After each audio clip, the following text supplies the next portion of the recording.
آج ہمیں بندے کہتے ہیں جی آپ کم از کم، مجھے تو بہت زیادہ لوگ یہ مشورہ دیتے ہیں کہ نہیں جی آپ بس اس طرح کی باتیں نہ کیا کریں، ہمیں ضرورت ہی نہیں ہے کسی کو چھیڑنے کی، جب ہمارے اپنوں کے فضائل ہی ختم نہیں ہوتے۔ یہ نصیحت اپنے پاس رکھو، یہ نصیحت نبی کو کر کے دیکھ کہ یا رسول اللہ ہمیں کیا ہے ان کے بتوں کو کہنے کی، آپ صرف اپنے خدا کی بات کریں۔ لیکن نبی نے کہا میرے مذہب کا اصول ہی نہیں ہے، میرے مذہب میں انکار پہلے ہے، اقرار بعد میں ہے، تبرہ پہلے ہے، تولا بعد میں۔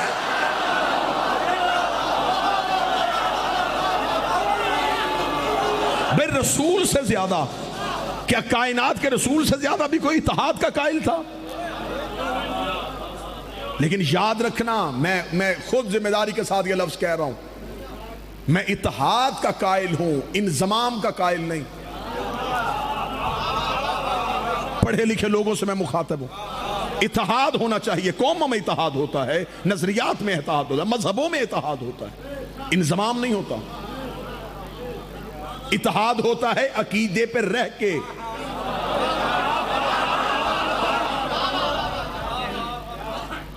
یہ باتیں میں ممبر سے کر رہا ہوں اور مجھے اس کے نتائج بھگتنے پڑ رہے ہیں، لیکن میں پھر بھی اپنی قوم کو کہہ رہا ہوں، مذہب شیعہ کی چار دیواری میں رہ کے کسی سے دوستی کرنا،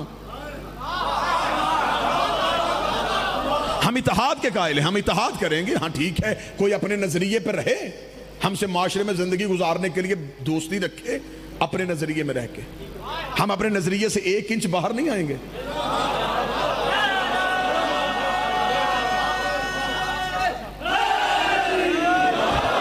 بات سمجھ میں نہیں آ رہی تو کھول کے کر دوں، ہم کسی بندے سے تعلق بہتر کرنے کے لیے کسی جھوٹے کو سچا نہیں کہہ سکتے۔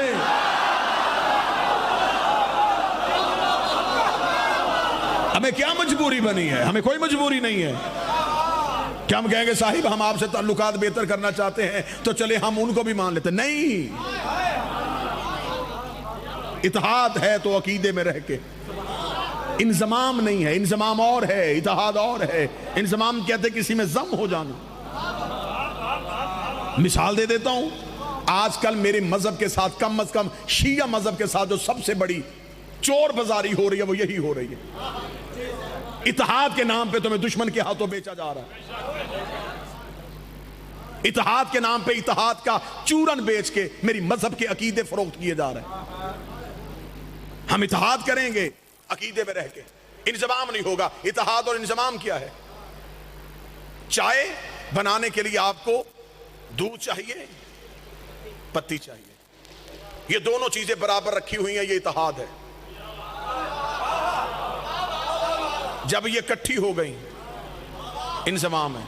اب اس میں سے دودھ علیحدہ کر کے دکھا، ہو نہیں سکتا۔ باہر تھے تو اتحاد تھا، اندر آئے تو انضمام ہو گیا۔ عقیدے پہ رہ کے اتحاد کرنا، اتنا بھی کسی میں گھل مل نہ جانا کہ مشکل ہو جائے کہ اپنا کون ہے اور بیگانہ کون۔ شیعہ رہ کے اتحاد کرو، شیعہ مذہب میں رہ کے اتحاد کرو۔ نبی سے زیادہ کون اتحاد کا قائل تھا؟ لیکن نبی نے مکے کے کافروں میں، یہ نبی کا آبائی وطن ہے، یہ رسول کے باپ دادا کا وطن ہے۔ عرب کے لوگ نبی کے باپ کا بھی احترام کرتے تھے، نبی کے دادا کا بھی احترام کرتے تھے۔ قطعاً میرے نبی نے یہ نہیں کہا کہ میرے ایک جملے سے میرے باپ دادا کے بنائے ہوئے تعلقات خراب ہو جائیں گے۔ نبی نے کہا نہیں، کہو اللہ صرف ایک ہے۔ انہوں نے کہا عبداللہ کا بیٹا تو جنہیں ہم مانتے ہیں، فرمایا جھوٹے ہیں۔ انہوں نے کہا تیرا اللہ، فرمایا میرا اللہ ہے، ایک ہے۔ 40 کافروں نے سر اٹھائی، یہ اسلام کی پہلی دعوت ہے۔ 40 کافروں نے سر اٹھا کے کہا کہاں ہے؟ اب دوسرا مشکل دعویٰ رسول کرنے لگے، نظر نہیں آتا،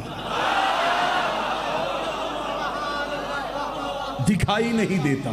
جب کہا نا دکھائی نہیں دیتا تو عرب کے کافر کہکا مار کے کہنے لگے اچھا تیرے کہنے پہ اگر تیرے خدا کو مان بھی لیں تو اسے کیسے مانے جو نظر ہی نہیں آتا، اسے کیسے مانے جو دکھائی نہیں دیتا، جبکہ جنہیں ہم سجدہ کرتے ہیں وہ دکھائی بھی دیتے ہیں، وہ نظر بھی آتا ہے۔ یہ کون بتائے گا کہ تمہارا اللہ ہے اور تمہارا اللہ سچا ہے؟ اس بات کی گواہی کون دے گا؟ اتنا کہنا تھا گواہی کون دے گا، گواہی کون دے گا؟ تقریر جسے یاد ہے، جسے موضوع یاد ہے، گواہی کون دے گا؟ نبی نے فرمایا اشہد انی محمد رسول اللہ، میں گواہی دیتا ہوں کہ میرا اللہ ایک ہے، اس لیے میں گواہی دے رہا ہوں کہ میں محمد اللہ کا رسول ہوں۔ انہوں نے کہا اچھا تو اس کا رسول ہے تو گواہی دے رہا ہے، اب یہ گواہی کون دے گا کہ تو اس کا رسول ہے؟ ابھی نبی چپ تھے کہ مکے میں کون بولے گا، یا پیچھے سے بچپن کا علی اپنے پنجوں پہ اٹھ کے کھڑا ہوا اور کھڑے ہو کے کہا اشہد انی